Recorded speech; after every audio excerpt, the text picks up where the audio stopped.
नमस्कार दोस्तों, त्रिवेणी लर्निंग पर आप सभी का स्वागत है। दोस्तों, हम एनसीईआरटी 7th की ज्योग्राफी पढ़ रहे हैं और आज हमारा ये 5वां लेक्चर है। ठीक, और चैप्टर का नाम है जल।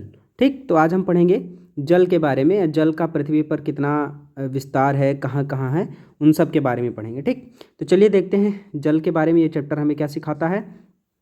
देखिए, अब जल क्या है, जल के बारे में तो सब जानते ही हैं भैया, है ना। अब देखिए, सूर्य के ताप के कारण जल वाष्पित हो जाता है। ठीक, बात यहाँ से शुरू हो रही है कि सूर्य के ताप के कारण क्या होता है, जल वाष्पित हो जाता है। ठंडा होने पर जलवाष्प संघनित होकर किस में बदल जाता है, बादलों में बदल जाता है। और फिर वही ऊपर जाकर क्या हो जाता है कि वर्षा, हिम अथवा सहिम वृष्टि, यानी इसका मतलब हुआ कि बर्फ़ के साथ बारिश हो रही है ना, किरणों में धरती पर, समुद्र पर नीचे गिर जाता है। ठीक, सर धरती या समुद्र पर क्या होता है, ये पानी नीचे गिर जाता है। ठीक, तो जिस प्रक्रम में जल लगातार स्वरूप को बदल रहा है ना, और महासागरों, वायुमंडल, धरती के बीच चक्कर लगा रहा है, इसी को क्या कहते हैं भैया, जल चक्र। ठीक, तो यहाँ पर एक चित्र बना हुआ है, इसे ठीक से देख लेंगे, आपको सारी बातें समझ में आ जाएंगी। ये देखिए जल चक्र क्या है बताया जा रहा है यहाँ पे, ये देखिए। तो भैया सबसे पहले क्या हुआ, इधर देखिए कि देखिए पानी क्या है, सूर्य की रोशनी जैसे है, सूर्य की रोशनी, जब सूर्य की रोशनी धरती पे पड़ती है तो क्या होगा, जहाँ जो पानी है वो ये वाष्पीकरण होगा पानी का ना, तो वाष्प बन के पानी ऐसे ऊपर उठेगा। ठीक, जैसे जैसे ऊपर उठेगा तो आपको पता ही है कि पिछले चैप्टर में हमने बता भी रखा है कि जैसे जैसे ये हवा ऐसे ऊपर उठेगी ना, तो ऊपर का तापमान ठंडा है तो क्या होगा, संघनित हो जाएगी। संघनन होकर के किस में बदल जाएगा, बादल के रूप में। ठीक, तो ये बादल के रूप में बदल गया। और जब यही पानी बहुत भारी हो जाएगा ना, संघनित होते होते इतना ज़्यादा वेट हो जाएगा कि ये हवा जो है अब इसको रोक नहीं पा रही है, तो क्या होगा, वर्षण के रूप में यही नीचे गिर जाएगा। ठीक, तो ये वाष्पीकरण हुआ, गैस बना, गैस से फिर जा कर के यहाँ पर बर्फ बन गया, ठोस हो गया धीरे धीरे करके। ठीक, तो अब बादल के रूप में कन्वर्ट हो गया, बादल से फिर यही वर्षा के रूप में कन्वर्ट हो गया और बरसात हो गई। ठीक, बरसात होने के बाद क्या हुआ कि नदियों में, गड्ढों में, समुद्र में यह पानी आ गया, फिर यहाँ से वाह द्वारा बह करके फिर से कहाँ चला गया, वाटर बॉडी में चला गया, समुद्र में चला गया, नदियों में, झील में, सब में चला गया। और फिर क्या हुआ, फिर गर्म होकर के वाष्पीकरण होगा, फिर ये ऊपर उठेगी। इस तरीके से एक चक्र चल रहा है। ठीक, तो इस तरीके से जो एक चक्र चल रहा है, इसी को क्या कहा जाता है भैया, इसी को कहा जाता है जल चक्र। ठीक, तो ये हो गया आपका जल चक्र। ठीक, चलिए तो आगे देखिए भैया कि अब देखिए अलवण जल के मुख्य स्रोत, अलवण मतलब जो खारा नहीं है, मीठा है। अलवण मतलब क्या होता है, मीठा जल। ठीक, तो मीठा जल में क्या हुआ भैया, इसका स्रोत है नदी, ताल, सोता, हिमनद, ये सब क्या है, अलवण जल के स्रोत हैं। ठीक, ये सब क्या है, अलवण जल के स्रोत हैं। ठीक, कौन कौन से अभी हमने बता दिया, नदी, ताल, सोता, हिमनद, महासागर, महासागर तो नहीं है, हिमनद, हिमनद, यहाँ तक क्या हो गया, ये सब अलवण जल है। और महासागरों एवं समुद्रों का जल कैसा है भैया, लवड़ी है, यानी खारा है। खारा क्या है भैया, इसमें अधिकांशतः नमक है। नमक मतलब क्या, ये सोडियम क्लोराइड, याद रखिएगा, सोडियम क्लोराइड के कारण क्या होता है, ये खारा हो जाता है। ठीक, चलिए अब खारा हो गया भैया ये, तो ये खाने में उपयोग किया जाने वाला नमक होता है। ठीक, कौन, सोडियम क्लोराइड। ठीक, बात समझ में आई। अच्छा, यहाँ कुछ फैक्ट दिया हुआ है, ये देख लेंगे, ये फैक्ट देख लेंगे बस। एक मोटी मोटी बात समझ लीजिए कि थलसाला क्या होता है। यह छोटे घर के पौधे रखने का जो कृत्रिम अहाता होता है, जहाँ आप क्या कहते हैं, अपने घर में जो पौधे लगाते हैं ना छोटे रूप में, वो उसी को बोलते हैं थलसाला। ठीक, तो आप थलसाला बना सकते हैं अपने घर में। ठीक, ये देखिए एक मैप है, ये इसमें आप देखेंगे क्या, ये मैप किस चीज़ का है भैया, तो ये है प्रमुख समुद्र और झीलों, नदियों का मैप है, झील और नदियों का मैप है। ठीक, तो सबसे पहले ना इस मैप को ठीक से देखेंगे। देखिए जो ये मैप है, ये थोड़ा सा ऐसे बड़ा कर लेते हैं, आपको चीज़ें और स्पष्ट दिखने लगेंगी ऐसे। ठीक, ये तो इस मैप में आप कुछ चीज़ें देख लीजिए जो आपको पता चल जाए।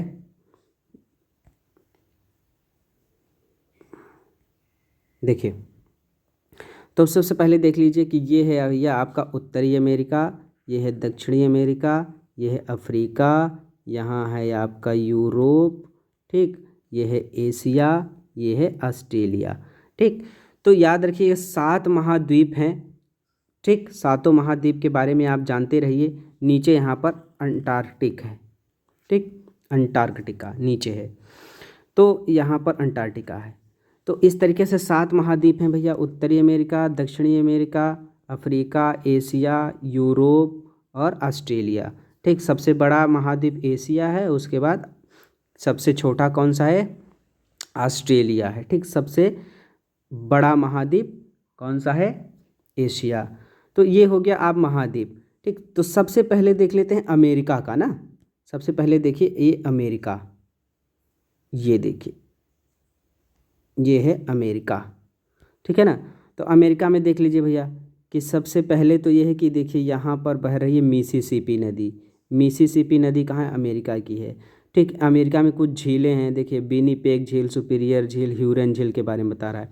तो ये जो एरिया है ना, ये पूरा अमेरिका की 5 झीलें आती हैं ना, 5 झीलें अमेरिका में हैं। तो ये सब यहीं पर ये सब झीलें हैं, यहाँ पे ये यहाँ पर ये सब झीलें हैं। इसी को क्या कहा जाए? सुपीरियर झील कहाँ है? अमेरिका में। ह्यूरन झील कहाँ है? ये भी अमेरिका में। साल्ट लेक सिटी भैया कहाँ? अमेरिका में, इस जगह पे। ठीक, ग्रेट बियर लेक और ग्रेट स्लेव झील, ये सब कहाँ है? अमेरिका की झीलें हैं। ठीक, अमेरिका की नदी कौन सी भैया? याद रखिएगा, ये मिसिसिपी मिसौरी यहाँ की नदी है अमेरिका की। ठीक, सबसे बड़ी नदी है। उसके बाद देखिए यहाँ पर है कैरिबियन सागर, ये प्रशांत महासागर है, ये उत्तरी अटलांटिक महासागर है।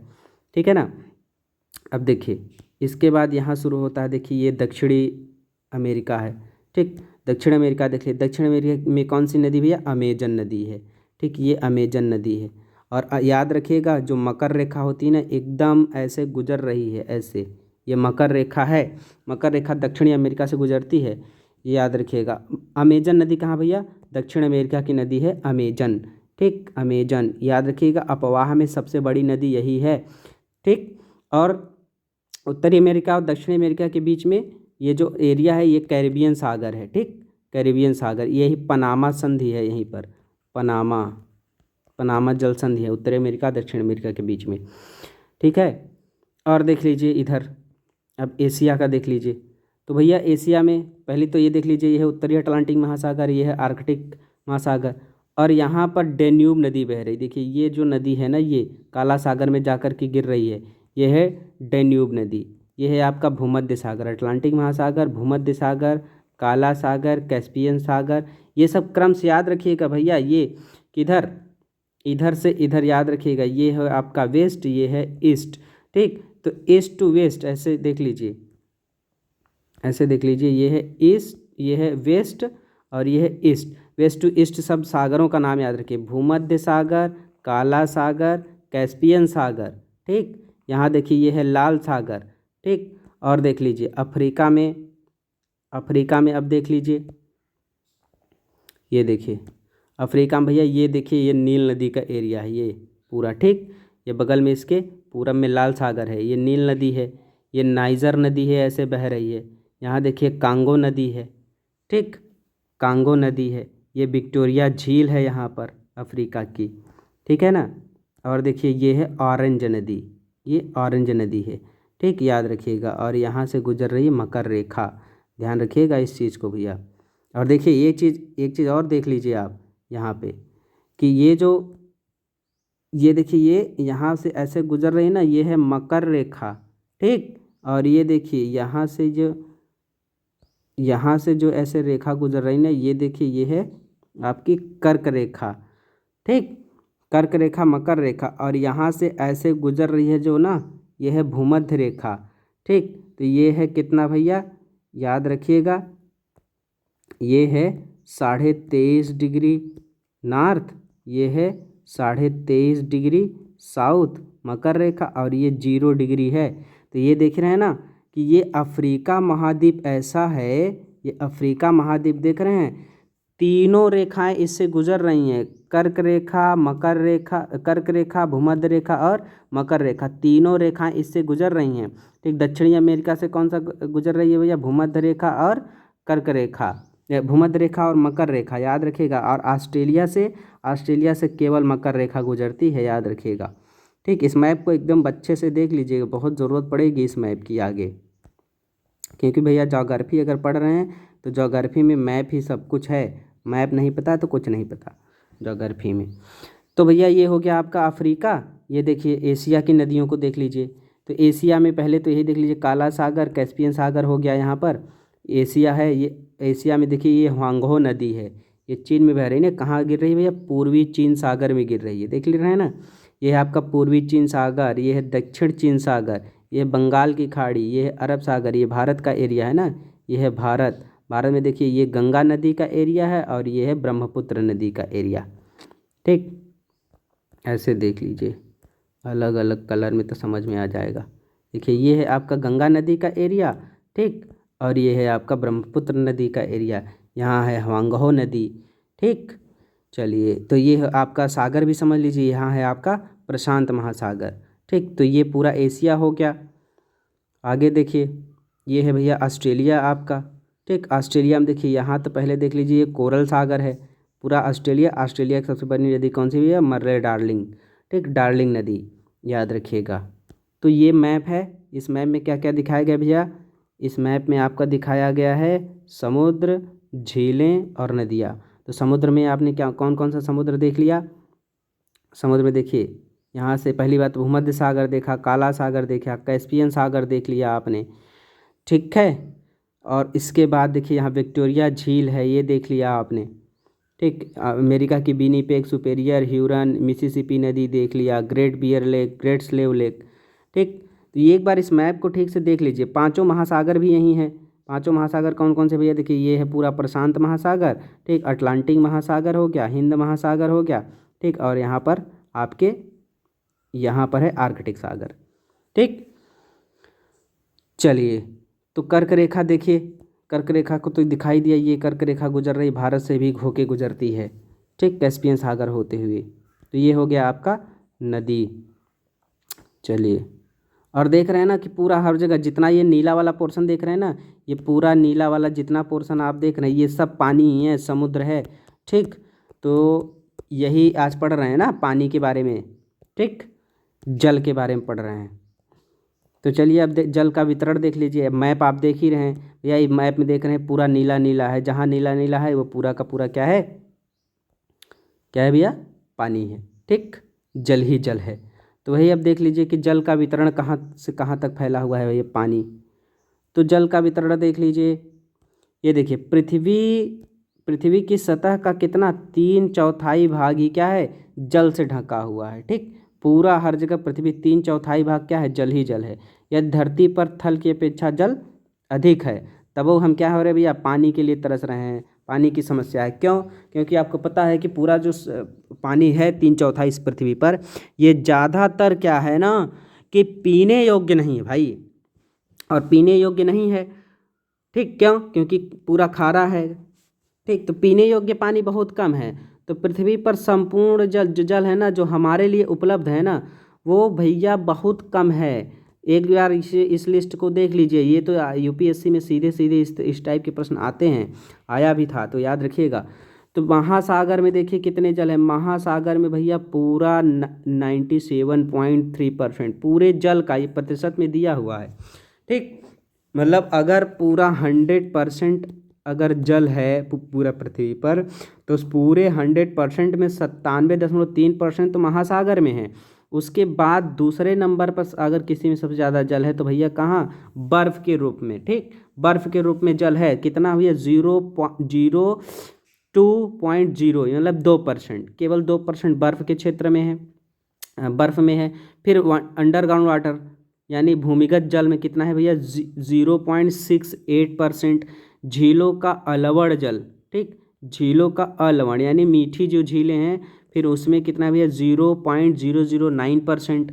ठीक, तो झीलों का अलवड़ जल और स्थलीय समुद्र, ठीक, ये आगे देखिए, स्थलीय समुद्र एवं नमकीन झीलें। स्थलीय समुद्र याद रखिए, स्थलीय समुद्र का मतलब क्या हुआ, जैसे अभी आपने मैप में देखा ना कि काला सागर, कैस्पियन सागर चारों तरफ से स्थल से घिरे हुए हैं, तो वही बात कर रहा है कि स्थलीय समुद्र और नमकीन जो झीलें हैं ना, इसमें कितना पानी है भैया, 0.009%। ठीक, वायुमंडल में कितना पानी है ये देख लीजिए, वायुमंडल में पानी भैया 0.0019%। ठीक, नदियों में कितना है भैया, नदियों में पानी है बहुत कम, 0.0001%, यानी 0.0001%।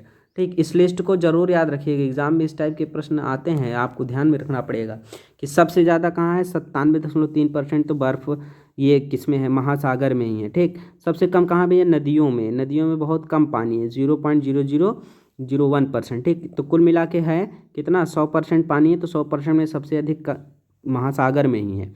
ठीक, और उसके बाद नदियों में तो बहुत कम है। चलिए एक चीज़ और यहाँ पर ये देख लीजिए कि जो महासागर की लवणता है ना भैया, वो 1000 ग्राम जल में मौजूद नमक की मात्रा होती है। ठीक, तो महासागर की औसत लवणता कितनी है, 35 भाग प्रति हजार। ठीक, तो इसको ऐसे लिखते हैं, याद रखिएगा कि जैसे 35 भाग प्रति हजार कह रहे हैं ना, तो इसको ऐसे लिख सकते हैं कि 35, एक सेकंड, इसको ऐसे लिख लीजिए कि 35 प्रति हजार। ठीक, ऐसे लिख, प्रतिशत होता है तो प्रतिशत का चिन्ह ऐसा होता है ना, तो 1000 है तो यहाँ पर एक जीरो और लगा देंगे ना, तो ये हो जाएगा, इस तरीके से लवणता मापी जाती है, तो 35 प्रति हजार ये हो गया। ठीक, चलिए, तो ये चीज़ें समझ में आ रही होंगी आपको। और देख लीजिए भैया कि इजराइल में है, मृत सागर में 340 ग्राम प्रति लीटर लवणता होती है। ठीक, याद रखिएगा, तो यहाँ पर तैरना बहुत आसान होता है, प्लव और आराम से हो जाता है। क्यों भैया, क्योंकि नमक की जो अधिकता है इसे और सघन बना दिया, इसकी डेंसिटी बहुत ज़्यादा हो गई, इसीलिए क्या होता है, मृत सागर में आदमी डूबता नहीं है, तैरता रहता है। ठीक है ना, तो इसको अब कैसे लिखेंगे, अब ये 340 है तो इसको ऐसे लिखेंगे 340 ऐसे। ठीक, इसका मतलब हुआ प्रति हजार हो गया ये। ठीक, 340 ऐसे, ये साइन में लिखेंगे। ठीक, समझ लीजिए कैसे, समझ गए होंगे, 340 ऐसे। ठीक, तो ये हो गया आपका प्रति 1000 होता है। चलिए, तो अब ये चीज़ें समझ में गई कहाँ कहाँ भैया पानी कितना है। चलिए आगे देख लीजिए, आगे देखिए, ये महासागरीय परिसंचरण। महासागरीय परिसंचरण का मतलब ये होता है भैया कि जो सागर की लहरें हैं ना, वो मूवमेंट करती हैं, मतलब तरंगों के रूप में चलता है। वही बात कही जा रही कि क्या कही जा रही कि ताल एवं झील के शांत जल के विपरीत जो सागरी जल है ना, हमेशा क्या है भैया, गतिमान है। ठीक, जो सागरी जल होता है हमेशा गतिमान रहता है और यह कभी शांत नहीं रहता। महासागरों की गतियों को इस प्रकार वर्गीकृत कर सकते हैं, किस प्रकार भैया, तरंगें, ज्वार भाटा, धाराएं। ठीक, महासागर का जो परिसंचरण है, मोमेंट है, सर्कुलेशन, वो क्या भैया, तरंगें, ज्वार भाटा, धाराओं के रूप में समुद्र का पानी चलता है। एक यहाँ फैक्ट है, बहुत इंपॉर्टेंट फैक्ट है, इसे याद रख लेंगे। ठीक, क्या कि 22 मार्च को विश्व जल दिवस के रूप में मनाया जाता है। ठीक, जल संरक्षण के लिए जो विधियां हैं उसको और प्रबलित करने के लिए। ठीक, तो मेन बात क्या है कि 22 मार्च को विश्व जल दिवस मनाया जाता है, याद रखिएगा। चलिए, तो अभी देखिए, अभी आपने क्या देखा कि जो समुद्र है, ये सागरी जो परिसंचरण है, तो सागरी परिसंचरण में 3 प्रकार हैं के सागरी गतियां हैं। कौन कौन सी, तरंगें, ज्वार भाटा और धाराएं। तो सबसे पहले देख लीजिए भैया, तरंगें क्या होती है, ये तरंग है, तो तरंग देख लीजिए। पहले तो ये देख लीजिए, जब समुद्री सतह पर पवन बहती है, जैसे समुद्री सतह हो गया ना, इस पर जब हवा बहेगी ऐसे, तो हवा बहेगी तो अपने साथ समुद्री पानी को भी ऐसे ले करके बहेगी, तो इसी से क्या होती है, तरंग उत्पन्न होती है। तो याद रखिएगा, जब समुद्री सतह पर पवन बहती है तब क्या होता है, तरंगें उत्पन्न होती हैं। और जितनी ही तेज पवन बहती है उतनी ही बड़ी होती जाती हैं, क्या, तरंगें उतनी ही ज़्यादा हो जाती हैं, याद रखिएगा। तरंगें हो गया भैया, तो जब महासागरीय सतह पर जल लगातार उठता और गिरता है तब उसे क्या कहते हैं, तरंग कहते हैं। ठीक, तो क्या हो गया भैया तरंग, कि जब समुद्र की लहरें क्या करती हैं, ऊपर उठती हैं, गिरती हैं, आगे बढ़ती हैं, तो उसी को क्या कहेंगे, तरंग कहेंगे, याद रखिएगा। ठीक, अब देखिए तूफान में तेज वायु के चलने पर विशाल तरंगें उत्पन्न होती हैं। ठीक, जैसे हवा बहुत तेज चल रही है तो क्या होगा, बहुत तेज तरंगें उत्पन्न होती हैं। ठीक, इसके कारण अत्यधिक विनाश भी हो सकता है, जैसे भूकंप, ज्वालामुखी उद्गार या जल के नीचे भूस्खलन हो गया। जैसे पानी के नीचे जमीन धंस गई तो भूस्खलन के कारण क्या होगा भैया, जलीय महासागरीय जल अत्यधिक विस्थापित हो जाएगा। विस्थापित मतलब वहाँ से और तेज़ी से हट जाएगा। जैसे भूकंप आ गया, ज्वालामुखी आ गया, भूस्खलन हो गया, इसकी वजह से क्या हुआ कि सागरीय जल जो होगा वो बहुत तेज़ी से क्या हो गया, हट जाएगा, विस्थापित हो जाएगा। तो जिसके कारण क्या होगा भैया, 15 मीटर तक ऊंचाई वाली विशाल तरंगें उठ जाती हैं, ऊपर उठ जाती तरंगें। इसी को क्या कहते हैं, सुनामी। ठीक, सुनामी क्या है भैया, सुनामी जो है जापानी भाषा का एक शब्द है जिसका मतलब क्या होता है, पोत्राशय, पोत्राशय तरंगे। क्यों भैया इसको पोताश्रय तरंगे कह रहे हैं, क्योंकि सुनामी आने पर क्या होता है, पोताश्रय यानी जो पोर्ट वगैरह है ना, पोर्ट, वो सब क्या होते हैं, नष्ट हो जाते हैं। तो सुनामी आने का क्या कारण है भैया, सुनामी आने के कारण भूकंप मेन कारण है, याद रखिएगा। भूकंप, जब समुद्र में भूकंप आता है तो सुनामी उठती है। ठीक, बहुत अब अभी तक तो मतलब 150 मीटर तक इनकी क्या कहते हैं विशालता मापी गई है। ठीक है, 700 किलोमीटर प्रति घंटे की रफ्तार से ये सब सुनामी चलती हैं। 2004 भैया भारत में, भारत के तटीय क्षेत्रों में वो आया था, क्या कहते हैं, सुनामी। ठीक, तो सुनामी के बाद अंडमान निकोबार द्वीप का जो इंदिरा पॉइंट है ना, याद रखेंगे, इंदिरा पॉइंट जो है भारत का सबसे दक्षिणतम बिंदु है। ये भारत का सबसे दक्षिणतम बिंदु इंदिरा पॉइंट कहाँ है, अंडमान निकोबार द्वीप में है। ये पूरी तरीके से डूब गया था कब, जब 2004 में आया था सुनामी भारत में, तो इंदिरा पॉइंट पूरी तरीके से डूब गया था। कब आया था भैया, 26 दिसंबर 2004 को हिंद महासागर में ये आया था, जिसका अधिकेंद्र कहाँ था, मतलब इसका कहाँ पर ये सबसे पहले ये भूकंप का झटका महसूस किया गया था, सुमात्रा की पश्चिमी सीमा पर। ठीक, सुमात्रा इंडोनेशिया के आसपास। ठीक, तो और देख लीजिए भैया कि ये 9 पॉइंट रिएक्टर पैमाने पर भूकंप आया था। कहाँ, भारतीय प्लेट वर्मा प्लेट के नीचे धंस गई थी इसकी वजह से। ठीक, स्पीड देख लीजिए कितनी थी भैया, 800 किलोमीटर प्रति घंटा इसकी स्पीड थी, बहुत तेज़ इसकी स्पीड रही थी। ठीक, भारत में आंध्र प्रदेश का तटीय क्षेत्र, तमिलनाडु, केरल, पांडिचेरी, अंडमान निकोबार ये सबसे ज़्यादा प्रभावित हुए थे। बहुत ज़्यादा 10,000 लोग से अधिक क्या कहते हैं मृत्यु हो गई थी लोगों की, 1 लाख से अधिक घर प्रभावित हुए थे इससे। ठीक, बहुत बड़ी तबाही थी, हमने तो अपनी आंखों से देखा था ये सब चीज़ें भैया। प्रशांत महासागर की तुलना में हिंद महासागर में सुनामी कभी कभी ही आती है। ठीक, प्रशांत महासागर की तुलना में हिंद महासागर में सुनामी कभी कभी, मतलब हिंद महासागर में ज़्यादा आती नहीं थी, इसलिए लोग सजग नहीं थे। चेतावनी जो प्रणाली है ना, प्रशांत महासागर में चेतावनी प्रणाली तो ज़्यादा डेवलप है, लेकिन हिंद महासागर में डेवलप नहीं कर पाए थे। क्यों, क्योंकि बहुत ज़्यादा सुनामी आती नहीं थी, तो इसीलिए क्या होता, सबसे ज़्यादा बहुत हानि हुई थी हिंद महासागर में। ठीक, तो भैया ये ध्यान रखिए, सुनामी आने का प्रथम संकेत यह होता है कि तटीय क्षेत्र में जल तेज़ी से कम होने लगेगा। अगर तटीय क्षेत्र में बहुत तेज़ी से जल कम होने लगा है तो ये जान लीजिए कि कुछ न कुछ दिक्कत होने वाली है, विनाशकारी तरंगें उठने वाली हैं। तो इसलिए लोगों को वहाँ से भाग जाना चाहिए। लेकिन क्या हुआ था ना, भारत में जब आया था तो यहाँ उल्टा हो गया था। लोग क्या कहते हैं, जब जल स्तर हटने लगा ना तो अचंभित होकर क्या देखने के लिए तट पर ही एकत्रित हो गए थे ज़्यादातर लोग। यही कारण है कि जब तरंग आई बहुत तेज़ी से तो जितने दर्शक थे सबकी लगभग सबकी मृत्यु हो गई थी। ठीक, आगे देखिए भैया क्या है, ज्वार भाटा। दिन में 2 बार नियम से सागरी जल का, याद रखिए, सागरी जल का उठना और गिरना क्या है, ज्वार भाटा कहलाता है। ठीक, जब सर्वाधिक ऊंचाई तक उठकर जल तट के बड़े हिस्से को डुबो दे, मतलब एकदम किनारे आ जाए और किनारे के जो एरिया उसको डुबो दे, तब उसे क्या कहते हैं, ज्वार। और जब जल निम्न स्तर तक आ जाए यानी वापस चला जाए, ठीक, तट से पीछे हट जाए, तो उसे क्या कहते हैं, भाटा। यानी समुद्र की लहरों का आगे आना, ऊपर उठना क्या है, ज्वार, और आगे आकर गिर जाना फिर वापस चले जाना क्या है, भाटा। तो ज्वार और भाटा, तो ज्वार भाटा देखिए आने का क्या कारण है, यहाँ चित्र दिया है, देखिए समझ लीजिए कि पहली बात तो सूर्य और चंद्रमा के गुरुत्वाकर्षण शक्ति के कारण ज्वार भाटा आता है। ठीक है ना, तो अगर जब सूर्य चंद्रमा सब एक ही रेखा में होंगे ना, तो इन दोनों का गुरुत्वाकर्षण बल एक साथ लगेगा पृथ्वी पे, तो सब पृथ्वी पर जो पानी है बहुत ऊपर तक उठेगा।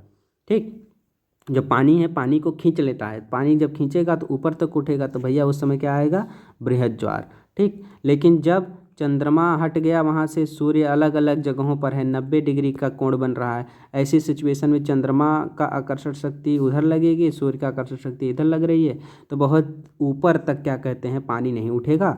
इसी को कहते हैं भाटा, लघु ज्वार कहते हैं। ठीक, तो वही बात यहाँ पर बताई जा रही है, मोटी मोटी बात है, बस समझ लीजिए। क्या है भैया, इधर देखिए, ये क्या है, देख लीजिए कि सूर्य एवं चंद्रमा के शक्तिशाली गुरुत्वाकर्षण बल के कारण क्या होता है कि पृथ्वी की सतह पर ज्वार भाटा आता है।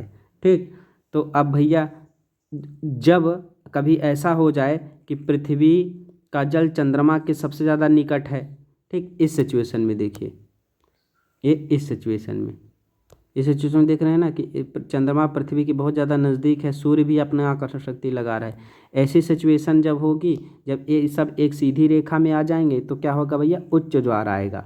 ठीक, याद रखिए, उच्च ज्वार। पूर्णिमा अमावस्या के दिनों में क्या होता है कि याद रखिए, पूर्णिमा और अमावस्या के दिनों में सूर्य चंद्रमा पृथ्वी तीनों क्या होते हैं, एक सीधी रेखा में होते हैं। कब भैया, पूर्णिमा और अमावस्या को सूर्य चंद्रमा पृथ्वी सीधी रेखा में होते हैं। इस समय क्या होता है, सबसे ऊंचे ज्वार आते हैं। ठीक, ऊंचे ज्वार, या इन्हीं को बृहद ज्वार कहते हैं। लेकिन भैया निम्न ज्वार कब आता है, निम्न ज्वार कब आता है, जब ये दोनों एक दूसरे के सीधी रेखा में नहीं होते, इस तरीके से होते हैं। देखिए ये, ठीक, सूर्य अलग है, चंद्रमा अलग है, दोनों 90 डिग्री का कोण पृथ्वी से बना रहे हैं इस तरीके से, तो दोनों की आकर्षण शक्ति पृथ्वी भले लग रही है, लेकिन चंद्रमा के कारण ही ज़्यादा उठता है लहरें, याद रखिएगा। लेकिन जब दोनों तीनों सीधी रेखा में होते हैं तो ज़्यादा आकर्षण शक्ति प्रबल हो जाता है, जिससे क्या होता है, समुद्र की लहरें ज़्यादा ऊंचाई तक ऊपर उठती हैं। तो इस तरीके से क्या आता है, बृहद ज्वार। लेकिन जब दोनों अलग अलग हैं, 90 डिग्री का कोण इधर बन रहा है, तो ये हो जाता है भैया आपका, ये हो गया लघु ज्वार। ठीक, तो लघु ज्वार कैसे आता है, लघु ज्वार आने का कारण क्या है, समझ में आ गया बात, कि जब चांद और सूर्य का गुरुत्वाकर्षण बल विपरीत दिशाओं से सागरीय जल पर पड़ता है, तब क्या होता है, निम्न ज्वार आता है। इसी को लघु ज्वार भी कहते हैं। ठीक, उच्च ज्वार का फायदा क्या है भैया, उच्च ज्वार का फायदे भी देख लीजिए। उच्च ज्वार से क्या फायदा, पहली बात तो उच्च ज्वार नौ संचालन में सहायक होता है। क्यों ऐसे समझ लीजिए कि जब ज्वार आने लगता है तो क्या होगा कि समुद्र से तट पर पानी ज़्यादा इकट्ठा हो जाएगा ना, ज़्यादा इकट्ठा हो जाएगा तो पानी का लेवल जो है और ऊपर उठ जाएगा। जब पानी का लेवल और ऊपर उठ जाएगा तो जो जहाज़ें हैं, पानी वाले जहाज़, वो नज़दीक आ जाएगी और तट पर आसानी से आ जाएगी, क्योंकि पानी ज़्यादा रहेगा तो तैरने में उसको ज़्यादा आसानी होगी।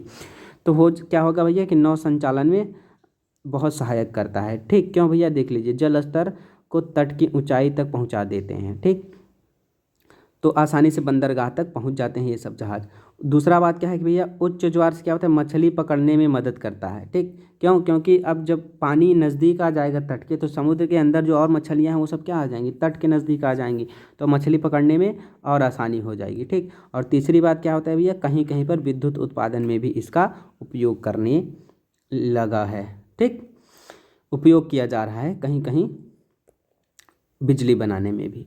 ठीक, अब देखिए समुद्री सागरी धाराएं क्या है भैया, तो सागरी धाराएं क्या है कि महासागरी जो धाराएं होती हैं वो निश्चित दिशा में सागरी सतह पर नियमित रूप से बहने वाली जल धारा है। ठीक, तो जो महासागरी धाराएं है ना, वो निश्चित दिशा में, एक ही दिशा में हमेशा क्या कहते हैं, गति करती रहेंगी, एक ही दिशा में। इसी को क्या कहा जाता है, धाराएं, और नियमित गति करती हैं। जैसे अब क्या कहते हैं, लहरें हैं ना, तरंगे हैं, तो जैसे हवा चल रही है, तूफान चल रहा है, तब तो ये लहरें चल रही, तूफान कम चल रहा है तो ये हवाएं नहीं चलेंगी, या हवा बदल जाएगी तो लहरों की दिशा बदल जाएगी।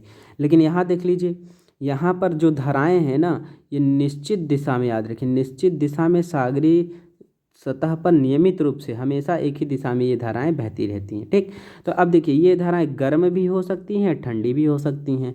ठीक, अगर भूमध्य रेखा के आसपास अगर ये लहरें हैं, धाराएं हैं, ठीक, तो भूमध्य रेखा के आसपास हैं तो ये गर्म होंगी। क्योंकि पता ही है भैया आपको कि जो हमारी पृथ्वी होती है ना, ये जो हमारी पृथ्वी होती है, ये इक्वेटर लाइन हो गई, ये भूमध्य रेखा हो गई ना, ये वाली। तो अब सूर्य की रोशनी जो है, सूर्य की किरणें भूमध्य रेखा पर हमेशा पड़ती हैं, हमेशा। तो इस एरिया में जो पानी होगा वो स्वाभाविक है गर्म ज़्यादा हो जाएगा। ठीक, जब इस एरिया में गर्म ज़्यादा होगा जब तो यहाँ की जो लहरें भी उठेंगी, धाराएं भी उठेंगी, वो कैसी होंगी, गर्म होंगी। लेकिन अब आपको पता है कि यहाँ ध्रुवों पर जो पृथ्वी का सूर्य का प्रकाश जाता है वो बहुत कम जाता है, तिरछा पड़ता है। तो तिरछा पड़ने की वजह से क्या होता है कि इन सब जगहों पर जो सागरी धाराएं होती हैं समुद्र में वो बहुत ठंडी होंगी। ठीक, वही बात कहा जा रहा है यहाँ पर।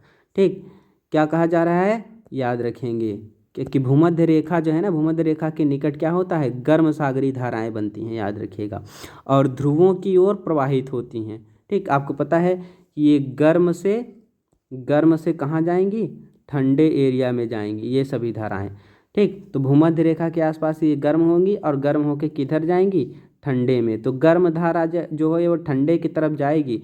याद रखिएगा, भूमध्य रेखा के अगल बगल जितनी धारा होंगी वो सब गर्म होंगी और वो ऊपर या दक्षिण जाएंगी, ठंडे एरिया में जाएंगी। और ठंडे एरिया की जो धाराएं होंगी वो कहाँ आएंगी, गर्म की तरफ आएंगी।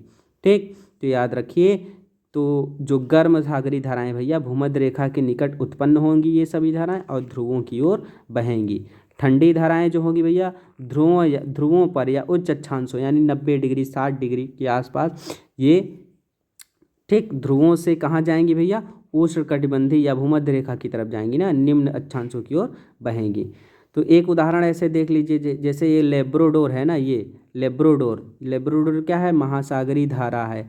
ठीक, ये कैसी धारा भैया, शीत धारा होती है लेब्राडोर। ठीक, उसके बाद देखिए गल्फ स्ट्रीम है ना, ये कैसी गर्म धारा है, गर्म जल धारा होती है। ठीक, तो महासागरी धाराएं किसी क्षेत्र के तापमान को भी प्रभावित करती हैं भैया। जिस जगह जैसे गर्म अगर धारा है तो जहाँ जाएगी उस तट को क्या कर देगी, गर्म कर देगी। अगर ठंडी धारा है तो जिस तट पर जाएगी उस तट को ठंडी कर देगी। तो याद रखिए, जिस स्थान पर गर्म एवं शीत धाराएं मिलती हैं ना उसे विश्व भर में सर्वोत्तम मत्स्य क्षेत्र कहा जाता है। जैसे डांगर बैंक, जार्जर बैंक ये होते हैं ना, जहाँ पर गर्म और ठंडी जलधाराएं मिलती हैं ना, वहाँ धुआं उठने लगता है एकदम, और वहाँ पर मछलियाँ बहुत ज़्यादा होती हैं, सर्वोत्तम मत्स्य क्षेत्र कहलाता है। ठीक, मछलियाँ उत्पादन के लिए वो एरिया बहुत अच्छा होता है जहाँ गर्म और ठंडी धाराएं मिलती हैं।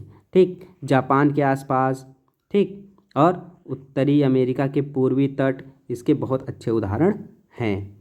ठीक, तो भैया ये देखिए, ये आपके सामने आ गया एक मैप। ठीक, इसमें क्या है कि सागरी धाराओं के बारे में बताया गया। तो पहले तो ये देख लीजिए कि यहाँ पर जो एक रेखा जा रही ना, ये है आपकी कौन सी, भूमध्य रेखा। ठीक, ये है आपकी भूमध्य रेखा, याद रखिएगा। ठीक, तो सबसे पहले क्या करेंगे हम ना कि अलग अलग महासागरों का देख लेंगे। तो भूमध्य रेखा है अगर ना, तो सबसे पहले ये देखें कि भूमध्य रेखा के उत्तर में कौन कौन सी धाराएं हैं। ठीक, भूमध्य रेखा के उत्तर ये हो गया, दक्षिण ये हो गया। ठीक, तो उत्तर एक बार देख लीजिए, ये यहाँ से केवल भूमध्य रेखा को ही देखेंगे। ये देखिए, भूमध्य रेखा में सबसे पहले आप देख रहे हैं क्या, प्रशांत महासागर की धारा। देख, ये है प्रशांत महासागर की धारा। तो अब ये देख लीजिए, एक चीज़ और देख लीजिए इसमें कि ये जो धारा है ना, ये धारा में ये मैप क्या बता रहा है, ये चीज़ और देख लीजिए। ये देखिए मैप में अगर ये जो ब्लू लाइन है ना, ये ब्लू लाइन शीत धारा कहलाएगी, और जो रेड लाइन है, रेड वाला तीर, ये कहलाएगी गर्म धारा कहलाएगी। ठीक, तो इधर देखिए, सबसे पहले प्रशांत महासागर में, और ख़ास तौर से उत्तरी प्रशांत महासागर में, ये 0 डिग्री है ना, ये 0 डिग्री है, तो 0 डिग्री के इधर उत्तरी प्रशांत महासागर है। तो प्रशांत महासागर की भैया गर्म धारा है, पहले तो देख लीजिए उत्तरी विषुवत धारा। ठीक, विषुवत धारा उत्तरी क्यों कह रहे हैं कि ये विषुवत रेखा है, विषुवत रेखा के उत्तर में कौन सी धारा है, उत्तरी विषुवत रेखा है। ठीक, और इसके दक्षिण में दक्षिणी विषुवत रेखा होगी। तो अब ये जो उत्तरी विषुवत रेखा है ना, ये इधर बह रही है, इस दिशा में बह रही है, याद रखिए, किस दिशा में, इस दिशा में बह रही है, ओहो, इस दिशा में बह रही है। ठीक है ना, ऐसे इस दिशा में बह रही है ये सभी रेखाएं, धाराएं। ठीक, तो ये कौन सी धारा होगी, विषुवतीय धारा, उत्तरी विषुवत ये धारा। ठीक, और ये देखिए उत्तरी प्रशांत अपवाह है, इस तरीके से बह रही है, इस तरीके से बह रही है, ये सब क्या है, उत्तरी प्रशांत अपवाह। ठीक है, और देखिए ये अलास्का की धारा है, अलास्का। ठीक, ये देख रहे हैं ना, ये नॉर्थ अमेरिका है। ठीक, यहाँ साउथ अमेरिका है, तो नॉर्थ अमेरिका में ये वाला जो एरिया है ना, ये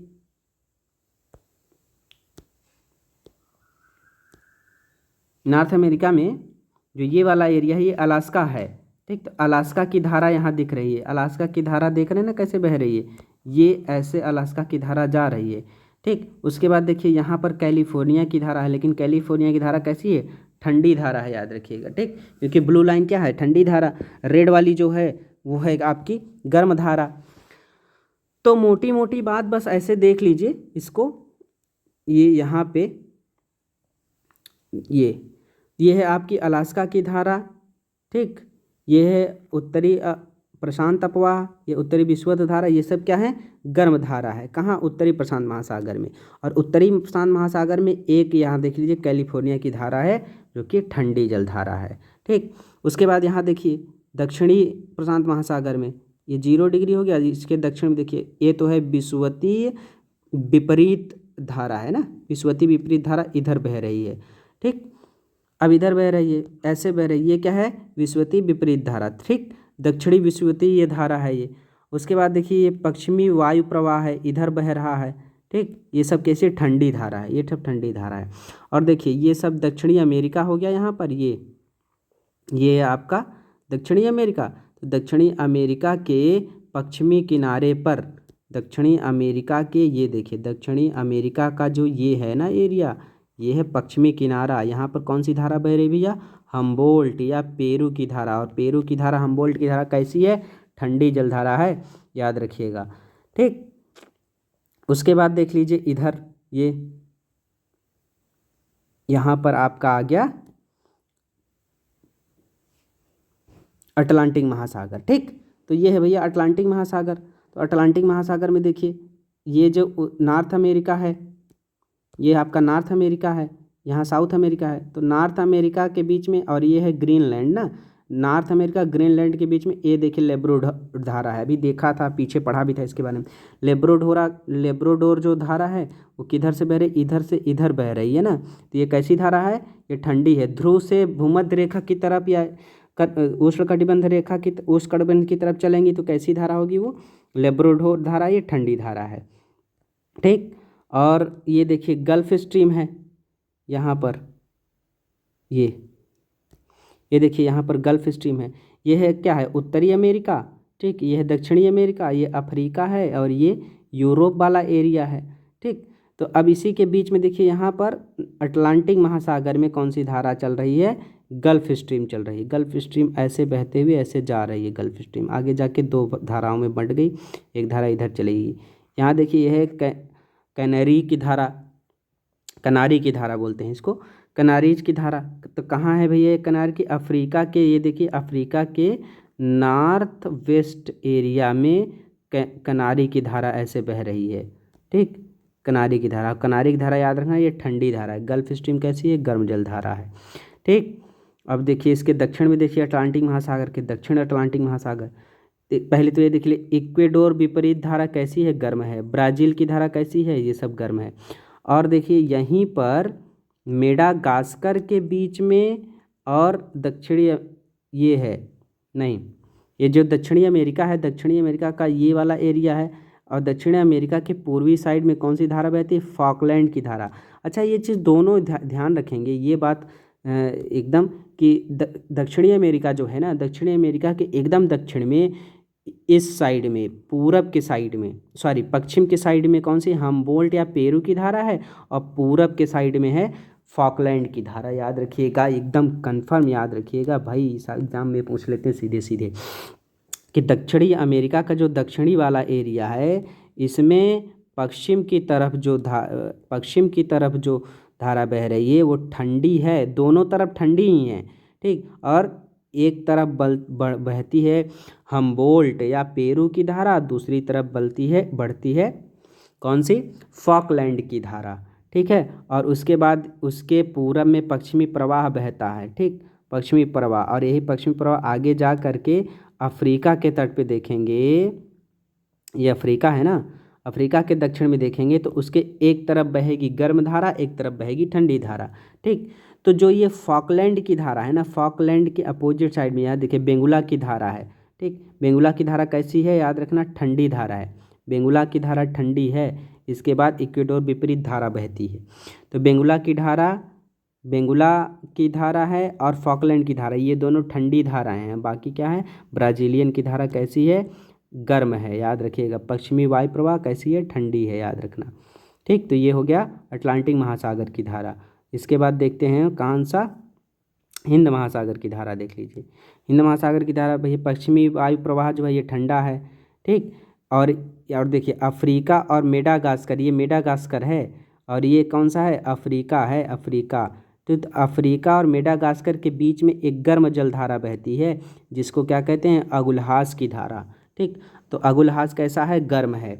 ठीक, ये सब जरूरी है, याद रखना। अगुलहास की धारा गर्म है, इसके पश्चिम में अफ्रीका के दक्षिणी भाग में यानी दक्षिण अफ्रीका के पूरब में अगुलास की धारा, पश्चिम में बेंगुला की धारा है। बेंगुला की धारा ठंडी है, अगुलहास की धारा गर्म है। ठीक, उसके बाद देखिए ये ऑस्ट्रेलिया वाला एरिया है, तो ऑस्ट्रेलिया के पश्चिम में पश्चिमी ऑस्ट्रेलिया धारा बहती है जो कि कैसी है, ठंडी है, याद रखना, ठंडी। ठीक, ये सब हिंद महासागर की धाराएं हैं। उसके बाद विपरीत विषुवतीय विपरीत धारा है, दक्षिणी विषुवत धारा है, ये सब कैसी गर्म धारा है। ठीक, यहाँ से जो भी धाराएं बह रही हैं दक्षिणी हिंद महासागर में ना, या दक्षिणी हिंद महासागर या हिंद महासागर दोनों में क्या ज़्यादातर गर्म धाराएं हैं। ठीक, चलिए अब प्रशांत महासागर की कुछ ऐसी धाराएं हैं जो जापान के पास बहती दिख ली। एक तो क्यूरोसियो की धारा कैसी है, ये ठंडी धारा है। ठीक, ये क्यूरोसियो की धारा इधर से आ रही है, ये कैसी है, ठंडी धारा है। सॉरी नहीं गड़बड़ हो गया, क्या कि ये क्यूरोसियो की धारा है। ये क्यूरोसियो की धारा कैसी है, गर्म जल धारा है। ये क्यूरोसियो की धारा गर्म जल धारा है। विषुवत शब्द अगर लगा है तो गर्म धारा होगी, याद रखना। ठीक, विषुवत रेखा है के आसपास जितनी धाराएं होती सब गर्म धाराएं होती हैं। तो विषुवतीय धारा गर्म हो गई, क्यूरोसियो की धारा, प्रशांत महासागर की धारा ये भी गर्म है। और इधर से आ रही है एक आयोसियो की धारा, जो आयोसियो की धारा है ना भैया, ये कैसी है, ठंडी जलधारा है, याद रखिए। तो प्रशांत महासागर का ये वाला कौन सा एरिया, प्रशांत महासागर का ये वेस्टर्न वाला एरिया है। ठीक, ईस्टर्न वाला एरिया में ये है ना, ये देखिए प्रशांत महासागर के पूरब में अलास्का की धारा है और ये कैसी है, गर्म धारा है, याद रखिएगा। ठीक, और अमेरिका के पश्चिम में कैलिफोर्निया की धारा है जो कि ठंडी धारा है। ठीक है, तो इसी सागर के पश्चिम में जब आप देखेंगे तो यहाँ देखिए, यहाँ पर आयोसियो की धारा है और यहाँ अलास्का की धारा बह रही थी ना, तो अलास्का की धारा कैसी है, गर्म है। ठीक, आयोसियो की धारा कैसी है, ये ठंडी धारा है। ठीक, याद रखिएगा। चलिए, तो ये हो गया आपकी गर्म जलधाराएं, ठंडी जलधाराएं। ठीक, इसे एक बार ठीक से देख लीजिएगा, इसका स्क्रीनशॉट रख लीजिएगा भैया। या एनसीईआरटी के जो उदाहरण हैं बहुत महत्वपूर्ण होते हैं, इन सबको आपको ध्यान रखना चाहिए।